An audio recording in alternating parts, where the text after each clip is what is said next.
الحمد لله نحمده ونستعينه ونستغفره ونؤمن به ونتوكل عليه ونعوذ بالله من شرور أنفسنا ومن سيئات أعمالنا من يهده الله فلا مضل له ومن يضلل فلا هادي له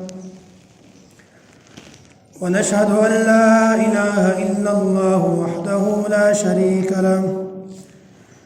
ونشهد أن سيدنا ومولانا محمدا عبده ورسوله أعوذ بالله من الشيطان الرجيم والعصر إن الإنسان لفي خسر إلا الذين آمنوا وعملوا الصالحات وتواصوا بالحق وتواصوا بالصبر وقال النبي صلى الله عليه وسلم من صام رمضان إيمانا واحتسابا غفر له ما تقدم من ذنبه وقال النبي صلى الله عليه وسلم من اعتكف إيمانا واحتسابا غفر له ما تقدم من ذنبه اللهم صل على محمد وعلى آل محمد كما صليت على إبراهيم وعلى آل إبراهيم إنك حميد مجيد دمو عزت منه دکیم حدیث چې مو د تاسو مخکې تلاوت کړ نبی کریم صلی الله علیه وسلم فرمایي چې کیم یو کاس د رمضان مبارک رضاونی والا ایمانا په داسې حال کې چې د انسان عقیده ټیک و واحتسابا او په داسې حال کې چې د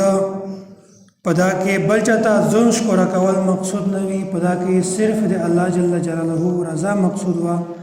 غفر له ما تقدم من ذنبه الله جل جلاله د تیر ټول ګناهونه ورته معاف کوي او دغه سي دغه برا کې چې کیم حدیث ته من قام ليله القدر کیم یو کاس چې د ليله القدر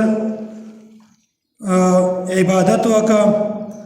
غفر له ما تقدم من ذنبه دغه الله جل جلاله تیر ټول ګناهونه معاف کوي په شرط دا چې د انسان عقیده ټیک وي او دا شپه ترول کې د ریا نه وي بلکې صرف د الله جل جلاله رضا مقصود وي او درام حدیث من اعتکف ایمانا واحتسابا غفر له ما تقدم من ذنبه چا چې اعتکاف وکړ په داسې حال کې چې د عقیده ټیک وا او د مقصد الله جل جلاله رضا وا غفر له ما تقدم من ذنبه الله پاک د انسان ټول ګناهونه معاف کوي اصل بنیادی شایده دی چې ایمانا واحتسابا د لفظ مطلب ته شایده چې د انسان عقیده ټیک وي بیا دته د عمل فائدہ ورکوي که عقیده ټیک نه وي د عمل دته هیڅ فائدہ نه ورکوي عقیده دا اصل دی او عمل چې کیم دی دغه فرد او دغه عقیده تابع دي لکه څنګه چې په اصل او په فرع کې فرق دی داسې په عقیده او په عمل کې هم فرق دی د عقیده مثال دا د عدد غوندې دی 1 2 3 4 5 دا ته عدد ویل کېږي او د عمل چې کیم مثال دی دا د صفر غوندې دی کچیرته په ورځي کې یو عدد موجود وي دا بیا هم قیمتي دی که یو وي که دوه وي که درې وي دغه خامخا قیمت وي او کچیرته صفرینه په زرینه لګېدلې وي خو دغه سره یو عدد نه وي دا بیا هم بیکاره دی دغسې د حدیث مطلب دا دی چې که یو انسان بشمیره عمل وکړو خو د ده سره عقیده نه وي دا عمل بیا هم درته په چار نه ورچي او کده د عقیده ټیک وي عمل نور نه وي سره دا عقیده بیا د قیمت ولادو د ته په چار باندې ورچی او دغسې که چېرته د یو عدد سره کچیرته د یو عدد سره صفرینه ولګوي یو صفر ورسره ولګوي دا لس شمیرل کیږي او که دوه صفرینه ورسره ولګوي دا سل شمیرل کیږي نو د صفر په اضافه سره د عدد قیمت زیاتیږي او که چیرته دوه صفرینه وي د دغه سره یو عدد ولګوي دا سل جوړیږي یو صفر وي یو عدد ورسره ولګوي دا لس جوړیږي نو د عدد په اضافه سره د عدد په لګولو سره د دغه صفر چې کیم قیمت ته دغه جوړیږي یو د جوړول او یو د زیاتول یو شی اول د وروي هم خو د قیمت نه وي چې بل شی سره ولګوي د قیمت جوړ شي یو شی اول د څه قیمت ولوي چې بل شی سره ولګوي د یو قیمت زیات شي دغه سه وی چې لکه څنګه دغه عقیده چې کیم دی د عمل سره ولګوي بیا و د انسان عقیده عمل جوړ شي او که چیرته د عقیده موجوده وي او عمل ورسره ولګوي په کثرت سره دغه سه د په عقیده کې زیاتول راځي او د درجه بلندیږي او دا مثال دغه دی چې که چیرته د عدد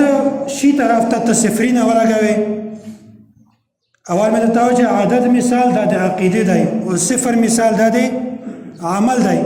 که په عدد شي طرف ته صفرینه ورسره ولګوي یو ولګوي دوه ولګوي درې ولګوي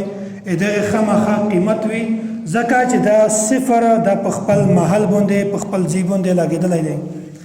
او که چېرته عدد شي طرف ته او صفرینه کیم طرف ته ولګوي په زرینه صفرینه ولګوي دا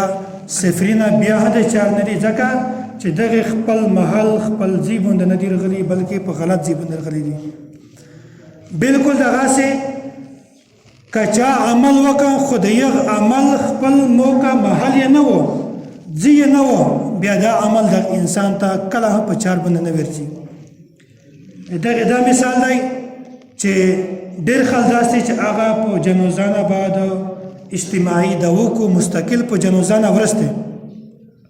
په شخاول نه مخته په جنوزانه ورسته اجتماعي دعوو کو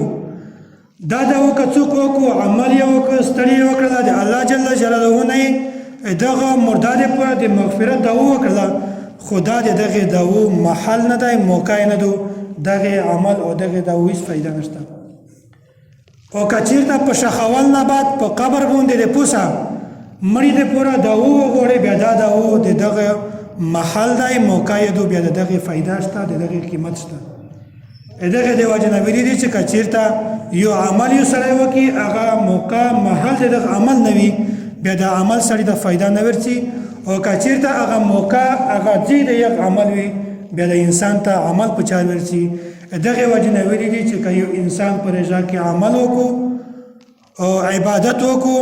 او د عقیده ټیک وي بیا د انسان ته عمل په چار ورځي او که چېرته دای عمل وکړو ډېر بزرګ انسان یې خو که د عقیده ټیک نه وه د انسان عمل دته په هیڅ چار نه ورځي دکه الله جل جلاله سره په عقیده کې څوک شریک شرک وکړه مشرک سړی و بدعتي سړی و دا پرېژه کې چک شي عمل کو خلک بزرګ ګڼي خو د شرک او د بدعت د وجې نه د انسان عمل دته په هیڅ چار نه ورځي او که یو انسان مشرک نه وي بدعتي نه وي ګمراه نه وي دا پرېژه کې کم عمل وکړو یا لوړ عمل نه وکړو دا انسان بیا کامیاب دی ځکه چې دغه عقیدې خپل قیمت دی او دوه مثال د عقیدې محل چې کیم دی دغه زړه دی لکه د انسان په جسم کې چې زړه څومره قیمت لري داسې د عقیدې هم دغه قیمت دی او د باقي اعمال چې کیم قیمت دی د انسان د ظاهر اعضاء نه قیمت لري لکه څنګه چې یو شی څومره قیمت لري دره د کششولې محل چې کیم دی هغه هم دره محفوظ وي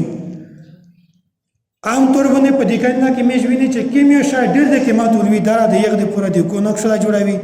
د یغ د پوره خپل الماری هم جوړوي ځکه چې هغه شی د قیمت ولوي او که یو شی په هغه وال نه د کمې درجې ول نسبتا کم قیمت ولوي بیا د یغ د پوره چې کیم محل دی هغه هم دره نسبتا کم محفوظ وي ځکه چې د انسان زړه چې کوم دی دا محفوظ دی، دغه ډېر قیمتي دی. د عقیدې مثال د زړه غوندې دی، ځکه دغه د پوره یو محفوظ ځای شته چې په دا باندې نه هوا لګي، نه ګرد پې لګي، نه څوک تکلیف یې رسولی شي لکه باقي اعضا ته چې څوک تکلیف یې رسوي. خو اعمال چې کوم دي دا د عقیدې په نسبت باندې کم قیمت ولري، ځکه د دغې چې کوم محل دی دا باقي په ظاهره اعضا دي. که یو انسان د جسم د اعضا نه یو ځای کاټ کو، د لوس نه یوه ګوته کاټ کو، د انسان نه څه پیزه کاټ کو، څه غوږونه ځنې کاټ کو، پښه ځنې کاټ کو، بل جز ځنې کاټ کو، دا انسان بیا هم ژوندی پاتې کېدلی شي. او که چېرته د انسان د زړه نه یوه ټوکړه کاټ کړي، دا انسان کله هم ژوندی نه شي پاتې کېدلی. دغې نه دا خبره زده کوي چې که یو انسان عقیده خرابه وي، بیا د دغه انسان اعمال په هیڅ تله کې نه دي، هیڅ فایده نه ورکوي. او که د ده اعمال وي خو اعمال ټوټه پوټه وي، ځینې اعمال یې صحیح وي، ځینې خراب وي، خو د ده عقیده مضبوطه وه، عقیده یې ټیک وه، دا عمل ده ته بیا هم په چار باندې ورځي. د عقیدې بنیاد چې کوم دی دا لکه یو محل چې دروي، لکه دا جماعت چې دروي، د عقیدې بنیاد، د عقیدې مثال دا د یوه عمارت د بنیاد غوندې دی. او د عمل مثال چې کوم دی دا د بنیاد غوندې نه دی، دا د پوس خشت او دغه ټیاره نه غوندې دی. که د یو انسان لوند د عمارت بنیاد مضبوط وي، دا که پوسه څوره دا باندې عمارت چرګوي، دا بیا د عمارت ته نقصان نه ورسوي. او که د چا بنیاد خراب وي، په دا باندې کلش کې هم ته عمارت جوړ کړي، دا بیا د فایدې نه دی، دا عمارت لوړي. داسې فرمایلی چې عقیده در مضبوط او بنیادي شی دی. که د چا عقیده ټیک وي، په رضا کې د دغه اعمال هم فایده ورکوي، او که د چا عقیده ټیک نه وي، په رضا کې د دغه انسان اعمال هیڅ فایده نه ورکوي. او بیا دا د ادارې چې کومه ده دا یا د میز لپاره د ادارې زدو یا د وعید رزدو. د اداره مطلب دا چې دا د خوښۍ رزدو، او د وعید نه مطلب دا چې دا د انسان لپاره د سزا رزدو، د نه خوښۍ رزدو، د پریشانۍ رزدو، د بدبختۍ رزدو. دا که یو انسان داسې وي چې هغه په رضا کې عمل وکړو، حقوق الله ادا کی، حقوق العباد ادا کی، ادھر انسان دے پورا د ادرز د خوشی رزدو د ادرز دو. او که یو انسان پر اجا کې حقوق الله لحاظ نه وسوتی او د حقوق العباد لحاظ نه وسوتی، دا رزد دا دای چې کیم دا د انسان دے پورا وعید دی، د سزا رزدو، د بدبختی رزدو او د خوشی رزدو د انسان دے پورا نه دو. کڅوکا په رمضان مبارک میاشت کې رضا نه ونسی، دا میاشت دا رزق بیا د انسان د پورا د وعید رزق. که څوک تراویح نه وکړو بیا دا رزق د انسان د پورا د وعید رزق. او که په دغه میاشت کې څوک شرک وکړو، یا د الله سره څوک شریک کو، یا د نبی علیه السلام سره څوک شریک کو، دا رزق بیا د انسان د پورا د وعید. که څوک نه حق قتل وکړو، که څوک غلط ګناهی نه وکړو چې هغه د شریع حدود نه بهر ته وي، دا رزق بیا د انسان د پوره د وعید. او که څوک په دغه میاشت کې رضا ونسي، تراویح وکړو، نیک اعمال وکړو، څوک قتل نه کړو، نه حق ورینه نه وکړو، دا رزق بیا د انسان د پوره د عید رزق، د خوښۍ رزق. ځکه چې نبی علیه السلام فرمایلی دي چې د یهود او د نور خلق د پوره نور رزق د خوښۍ دي، خو الله جل جلاله د امت ته دوی رزق د خوښۍ ولرکړي دي چې پاکه خوشي مناول د ضروري دي. یو د کامل رزق او یو د ستړي رزق چې د رزق د خوشي رزق کڅوک پیدا کې خوشي مناو کو د په سنت باندې عمل وکړو، کڅوک د دې پر رزق باندې غم مناو کو، پریشانی مناو کو، او هر وخت د پریشانی وی خلق په خوشي وي، دای پریشانی ور مناو کو، دای په کور کې غم جوړ کو، بیا د نبی علیه السلام په سنت باندې کله عمل نشي. نو په چار دو چې دا رزق د میز د پورا د خوشی ولوي او د وعید ولا نوي، دا رزق د میز د پورا د عید ولوي او د پریشانی ولا او د بدبختی ولا نوي. او داسې الله جل جلاله پر رمضان مبارک کې د اول رژې نه ونڅه د 28مې یا 29مې رژې پر الله جل جلاله هر شپه جهنميون د جهنم نه آزادوي او بیا په اخري شبونه چې څوره جهنميون الله پاک د اول تاریخ نه د اخیره پر آزاد کړی وي د جهنم نه په دارز باندې دغه ټوله تعداد چې سره ملاو کې دغه ټوله مجموعه درکسون الله پاک بیا د جهنم نه آزادوي دغه وجه دا چې الله جل جلاله د خپل امت ته پورا یو بونه غوړي یو هیله غوړي د انسان د مغفرت ته پورا یای چې کایو انسان پر رضا کې اعمال نه وکړو رضا نه ونسي تروي نه وکړو یای چې دغه هیڅ فائدہ نشته بلکې نن سبا یو داسې طبقاتو چې هغه دا یای چې د رژنی ولا هیڅ فائدہ نشته خو کڅوکو رضا نه ونسي یا تروي نه وکړو نیک عمل نه وکړي در عمل نه وکړي چې پاوند دای د خپل ځون مغفرت وکړي بیا الله پاک په اخري رزق باندې در ازود کسون د جهنم نه ځکه آزادوي چې داسې انسان نه پورا یو هیله او یو بونه غوړي چې کدای شي په اخري رزق باندې دای سوچ وکړو دته احساس ورول وږي چې مخ په د پیرا میاشت کې نه عبادت وکړو نه مې تروي وکړي نه مې رژي ونیولې نه مې نور نیک عبادت وکړو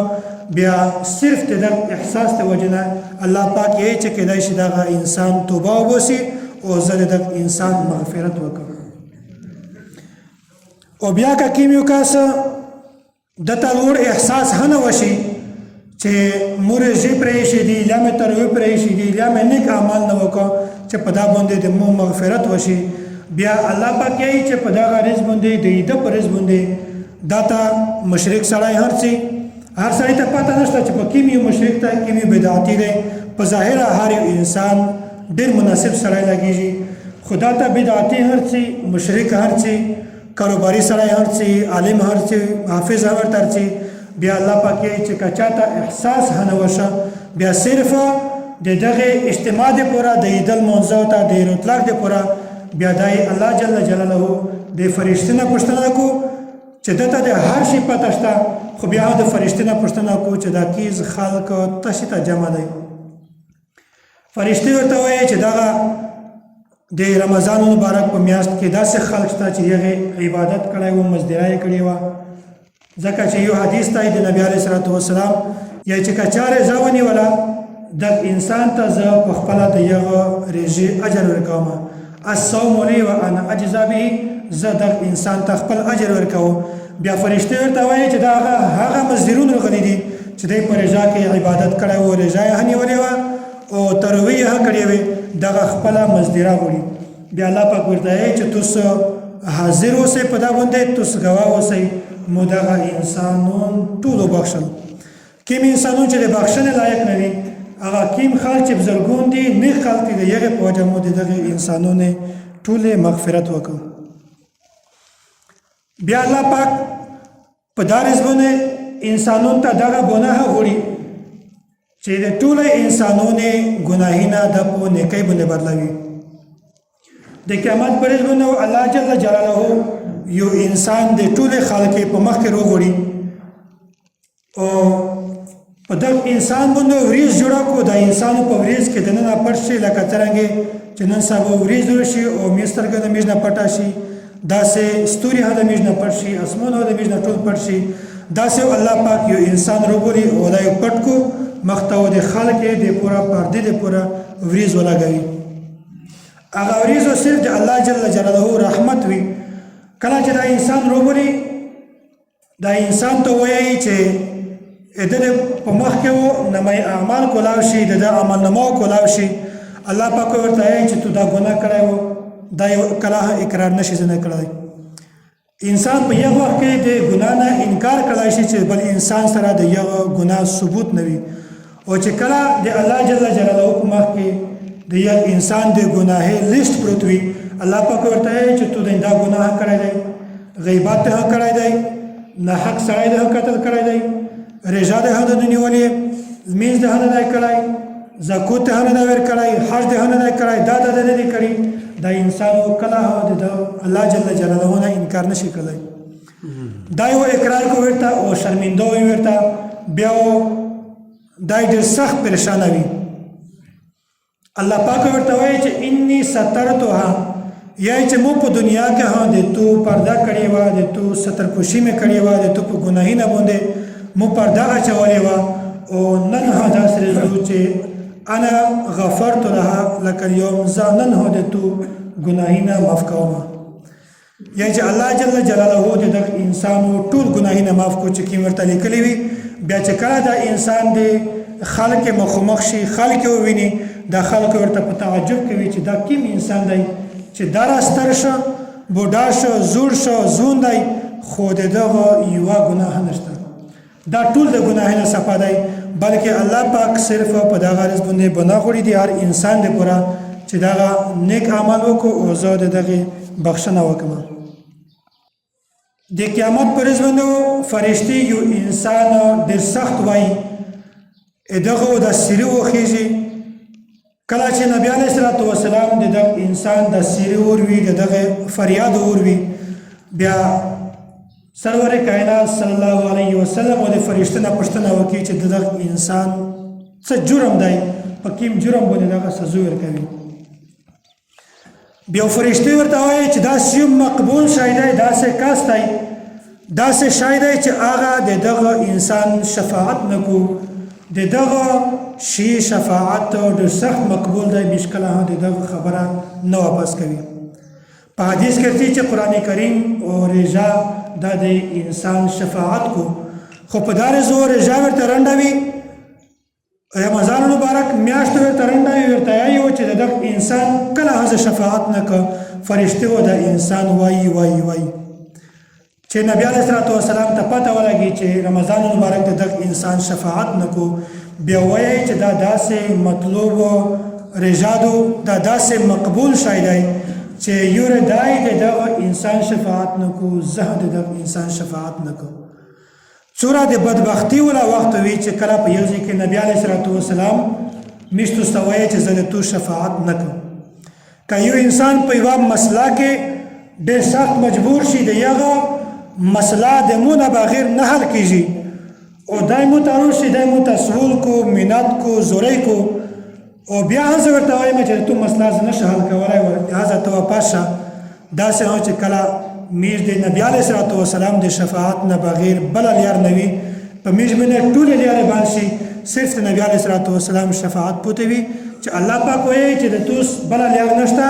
د نبی علیه الصلاة والسلام شفاعت باندې توس جنت ته تللی شئ. پارس باندې چې کله میږ ته نبی علیه الصلاة والسلام وایي چې زه توس شفاعت نه کوم، نو څومره بدبخته انسان هغه وي چې نبی علیه الصلاة والسلام د ده شفاعت نه انکار وکړو. الله پاک د میشتو ټول ته د نبی علیه الصلاة والسلام شفاعت ور نصیب کو، او الله پاک د میشتو ټول د داسې بدبختۍ نه په حفاظت کې او په امن کې وساتي. نبی علیه الصلاة والسلام د معراج په شپه باندې درې ښځې وویني چې په هغه باندې ډېر سخت عذاب وي. اوله ښځه دا وویني چې هغه په ویښته باندې د پوسه رالالیږي او دې ته عذاب میلاویږي، په ویښته باندې یې تړلی وي، د پوسه و دا سر لالیږي. نبی علیه الصلاة والسلام پوښتنه ځنه وکړو چې دغه کومه ښځه ده، دغه کومه ګناه کړې ده، ده ته دا سزا ولې میلاویږي؟ فرشتې ورته وایي چې دا هغه ښځه ده چې دو په بازور کې، په ګڼ بازور کې په تور سر باندې ګرځېدله، په تور سر باندې ګرځېدلی، د تو د امتو هغه ښځه وي چې دو په بازور کې، په ګڼ بازور کې په تور سر باندې ګرځي، نو تور سر ګرځېدلی و دا ښځه چې کومه ده دغه ته د قیامت په ورځ باندې دغه عذاب میلاویږي. او دوام یې ورته وویل، دوام نبی علیه الصلاة والسلام یوه ښځه ولدله چې د هغې په ژبه کې فرشتې کونډه اچولې ده او د پوست سره ولالیږي، په ژبه کې کونډه ورچولې وي یا داسې کلیپ یې ورچولی چې هغه ژبه باندې کور ته وتلی وي، دې ته سزا میلاویږي، عذاب ورته میلاویږي. نبی علیه الصلاة والسلام پوښتنه ځنه وکړو چې دغه کومه ښځه ده. نبی علیه الصلاة والسلام ته جبرائیل امین نه پوښتنه وکړو چې دا کومه ښځه ده، کومه ښځه ته داسې سزا او عذاب میلاویږي؟ جبرائیل امین ورته وفرمایي چې دغه هغه ښځه ده چې په خپل کور کې زبان درازي کړله، بلکې بې عزته ښځه وه، د دې خوله او د دې ژبه دا په خپل اختیار کې نه وه. کومه ښځه چې په کور کې جګړې کو، په دا باندې مشهوره وي چې خلک دا ورته وایي چې دغه سړي باندې ما څه په دغه ځای کې یوه ښځه ده دا که یو درپسې شوله بیا د خلوصندان نشته چې په خوله کې دا راتېزوي چې هر انسان د ده په تکلیف کې مبتلا وي بیا دغه ښځه ته الله پاک د قیامت پر ورځ باندې داسې عذاب ورکوي الله پاک دا د میژ د کور ټوله ښځونه دغسې عذاب نه په حفاظت کې وساتي که ښځونه هم داسې خبرې نه وروي په پچار دو چې داسې خبرې په کور کې ورته بیان کړي چې دا ښځه ته داسې عذاب الله پاک د قیامت پر ورځ باندې ورکوي بیا انشاءالله داسې ښځونې د داسې خبرې نه ډېر زیات احتیاط کړو او درېمه ښځه یې ولدله چې هغه الټار لالیدله د پښې پورته وې او سر یې کورته و ټول جسم یې کورته و په پښې باندې پوست تړلې وه نبي علیه صلات وسلام پوښتنه ځنه وکړو چې دغه کومه ښځه ده چې دې ته داسې عذاب میلاویږي بیا جبرائیل امین ورته وفرمیي چې دا هغه ښځه ده چې دو د خپل خاوند د حکم نه د اجازت نه بغیر بازور ته وتله نو کومه ښځه چې د خپل خاوند د اجازت نه بغیر دو بازور ته وځي الله پاک دا ښځه ته داسې عذاب ورکوي او بله دا خبره چې کوم یو کس د عیده په ورځ باندې 300 وره سبحان الله وبحمده دغه کلمه وایي د عیده په ورځ باندې 300 وره سبحان الله وبحمده سبحان الله وبحمده بیا الله پاک د دغه داو په وجه سره د هر انسان په قبر باندې زره رحمتینا نازلوي کوم یو کس چې دا وایي او په خپل مور پسې بخښ کو په خپل پلور پسې بخښ کو او د نبي علیه صلات وسلام په امت پسې بخښ کو یا د آدم علیه صلات وسلام نه وې سپره چې څومره مړه شوي دي په دا پسې یې هدیه کو بخښ کو یا چې الله پاک و د دغه هر انسان په قبر باندې زر رحمتینا دا متوجه کو ور نازل وکړو او چې کله دا انسان د دغه دنیا نه مړ شي چې دا چا ویلي دي بیا الله پاک د دغه انسان په قبر باندې هم دا رحمتینا نازلوي او په دا ورځ باندې یا چې ابلیس ډېر سخت سری وایي او فریاد وکړو یا چې د مریدونو ورته راشي د شاګردونو ورته راشي دو پښتنه ځنه وکړو چې حضرت جی څه خبره ده ولې پریشانی دا یې ورته وایي چې نن داسې ورځ ده چې په دا باندې الله جل جلاله الله پاک د هر انسان د نبي علیه صلات وسلام د امت د هر انسان مغفرت کو دا که وړوکی ګناهګور وي او که ستر ګناهګور وي نو نن د میاشتو څخه پوره د خوشخبرۍ خبره ده چې دغه رزق چې کومه ده د میاشت د هر انسان لپاره د مغفرت رزق ده کله چې انسان د دغه جماعتونه وځي بیا فرشتي الله جل جلاله د غایز نه د دې پرز د غایز نه په چولې کې ودروي د روټي په ساري نه باندې ودروي دغه आवाज وی چې اے امته اے خلک تاسو روزه د الله جل جلاله د یخ کریم ذات دربار ته چې هغه خلق بخښوي هغه خلق بخشي او په خلق باندې رحم کو یا چې دغه فرشتي आवाज او صرف انسانون او پیریون نه وروي باقي هر جناور دغه فرشتي आवाज وروي که یو ځناور ژغېدلی شوی میشته وی خامخا ویلي وای چې په دې ځای کې فرشته ویلوړه ده او دا سیرکو خو هغه ژغېدی نه شي یا چې په انسان او په جن نه علاوه هر ځناور او دغه اواز ووري او دا سیره وکړو بیا الله پاک د دغه انسان بخښنه کو یا چې ای فرشتې تاسو ګواه اوسئ مو د دغه انسان مغفرت کړی دی او داسې د شوال دا ویش چې کومه میاشت شروع شوله اسلامي میاشت نن د اسلامي میاشتې اول تاریخ دی دغه میاشت ته وایي شوال د نبي علیه صلات وسلام دوه حدیثونه دي حضرت ابی ابن کعب رضی الله تعالی عنہ فرمایي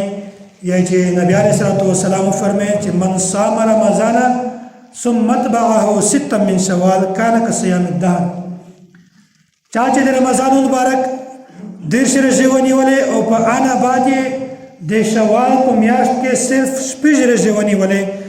دغه درجه ثواب دی لکه یو انسان چې پیرا عمر رژې ونیسي دا یو حدیث او بل حدیث دا دی صحابي فرمایي چې مو د نبي علیه صلات وسلام نه دا واورېدل یا چې من صام رمضان و ستا من شوال فکأنما صام السنة كلها یا چې کچا د رمضان مبارک دیرش رژې ونیولې یا پیرا میاشت رژې ونیولې که دیرش نه وي او په آنه بعد د شوال شپږ رژې ونیولې د دغې دره ثواب دی لکه یو انسان چې پیرا کل رژې ونیسي په یو حدیث کې راځي چې دره ثواب دی لکه یو انسان چې پیرا عمر رژې ونیسي په بل حدیث کې چې دا ثواب دی لکه یو انسان چې پیرا کول رژونسي علماء کرام د دغه تطبیق دا ویل کړی دی چې یو انسان د رمضان مبارک دیش رژونسي یا چې نبی علیه الصلاۃ والسلام فرمایي دغه سي چې الحسنه بعشر امثالها چې پرېجا کې وانه کې دغه ثواب دار دی لکه لاس نیکی چې کړی وي الله پاک لاس ګناه انسان ته ثواب ورکوي او دا څه کا څوک یو میاشت رژونسي یو میاشت دیشته په 10,000 ورکې دغه نه لاس میاشت جوړیږي دغه دره ثواب دی لکه لاس میاشت چې د انسان رژانی ولي وي او دا څه چې څوک شپږ رژي د شوال په میاشت کې دا وس میاشت شیر شوی دو په دا کې ونچی الحسنه بعشر امثالها د دغه وجه سره دغه شپږ رژي میاشت د تکایوا دغه شپږ رژي چې کوم ثواب دی یو رژه چې په لاس سره زره به کې دغه نه 2 میاشت جوړیږي نو دا ټوټل 12 میاشت جوړیږي دا حدیث دا مطلب دی چې څوک یو میاشت رژي او شپږ رژي ونچې د شوال دغه دا ثواب دی لکه یو کول چې دغه انسان رژي نیولې وي او د پیرا عمر دغه څه مطلب دی یا چې کله یو انسان معمول دا جوړ شي چې هر کول دغه رژي نیولې د رمضان او بیا شپږ د شوال رژي نیولې دغه د معمول و چې هر کولی نیولې چې دغه دا مطلب دی لکه یو انسان چې ټول ژوند پر رژه کې تر کړی وي څو راځي ثواب دی دغه د پوره دا ضروري نه دو چې د شپږ رژې په لپسې ونڅي بلکې کله چانه د رمضان مبارک رژې پوتوي اول د هغه ونڅي او بیا د شوال شپږ رژې ونڅي که په اول لاس رژې کې نیولې که ورستې نیولې که په اخر لاس رژې کې نیولې صرف شپږ رژې مقصودي په دا کې په لپسې نیول مقصود نه دي او بله دا خبره چې د عیده پرېزه مصافحه کړل غیږې ور بدلول لوس ورکول دا بدعت دی او که رسم دی بدعت خو په هر حال کې ګناه دی او البته رسم چې کوم دی دا ته بعض فقها د ګناه نه ویلي دي او بعضې فقها دا لیکلي چې په رسم کې محبت نشته ځکه چې که په هر ځای کې رسم وي خلک ورته چې رسم یې پیرا که در الله که روپۍ یې ورکړې دا کور یې وکړه خو هغه سړی بیا په خوښېږي نه ځکه چې بیا ورکولی خپل حق مه ورکوی نو که یو انسان غیږ میلاول یا لوس ورکول دا ثواب وګڼي چې دغه ته لوس ورکول ثواب دي او ضروري یې وګڼي چې خامخا لوس میلاوه خامخا زه غیږ ورکوه چې غیږ نه کړو بیا وروسته درپسې غیږ چې سره د خو مو ته غیږ نه کړل د ثواب نه پوته شه او دا غیږ ورکول ضروري وګڼي او وروسته په نه ورکول نه بعد هغه بدا وګڼي بیا دا بدعت دی د سړي لپاره او که چیرې دا یې ضروري نه وګڼي ثواب یې نه وګڼي دغسې محبت ته پوره ورسره میلاو شي یا داسې کس چې په ډېر وخت نه بعد ورسره میلاو شوی وي یخ ته که غیږ ورکړي او که لوس ورکړي په دا کې هېڅ قباحت نشته د عیده د لمانځه چې کومه خطبه ده په لمانځه نه بعد دا خطبه ویلل چې کوم دي دا سنت دي او د خطبې اورېدل دا واجب دي صرف په لمانځه باندې اکتفا ضروري نه ده بلکې خطبه تک کښېنستل هم ضروري دي او د خطبې اورول هم ضروري دي په دا کې جمع مجلس کړل او شور کړل دا د ادب خلاف ده د عیده چې کومه طریقه ده اداستو چې 2 رکعته لمونځ دی دا په توجه سره وروي چې ځکه په کول کې کم اختر په انسان باندې یو ورتي 2 ور نرسي او یو راه که یو انسان مشقت وکړو د کور نه نیمه ګنټه بیان ته کښېني پانه بعد لمونځ وکړو خطبه ته کښېني 15 منټه پانه بعد دعوت ته کښېني خو دا چې لمونځ صحیح ونه کړو بیا د هغه دا فایده بیا هم نشته بهرحال طریقه دا انداستو چې 2 رکعته لمونځ دی په دا کې اول رکعت کې چې کله الله اکبر وایي بیا لوسینه په نومه باندې ونڅئ پانه بعد سبحانک اللهم ثنا چې کیما دو 2 وایي امام وایي او تاسو وایي په انا بعد بیا و 3 تکبیر شي 3 تکبیر او اضافي شي اول تکبیر چې وشي لوسینه او غوښینه ته چګاوي او بیا کوړه لوسینه لالاوي دوام تکبیر چې وشي بیا لوسینه غوښینه ته چګاوي کوړه ویلالاوي تندا 2 وره لالاول شو په اول رکعت کې او درم تکبیر چې کله وشي بیا غوښینه ته لوسینه چګاوي په درم ور لوسینه په نوم باندې نسي ځکه چې په درم تکبیر نه بعد الحمد هم یې او سورات هم یې دا اول رکعت مزداشن په اول رکعت کې چې یو اول تکبیر وشي لوسو په نو باندې نسئ ثنا ووایئ بیا درې زیاتای تکبیرونه دي په اول دوه تکبیرونه کې لوسینه کورته لاړوئ په درم تکبیر باندې لوس په نو باندې نسئ او بیا الحمد او سورت وایئ په نه بعد چې بل تکبیر وشي بیا رکوع او سجده ته ځئ او په دویم رکعت کې اول الحمد او بیا سورت ته قرات ته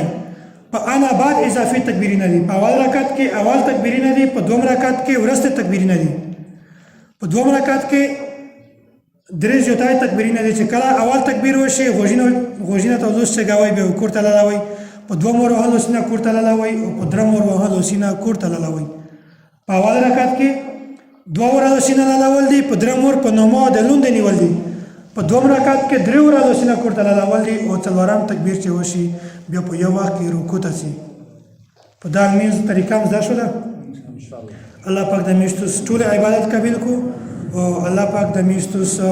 چې کوم حقوق العباد دي د هغې ادا کولو توفیق د هر نصیب کو او چې کوم حقوق الله دي د هغې ادا کولو توفیق در نصیب کو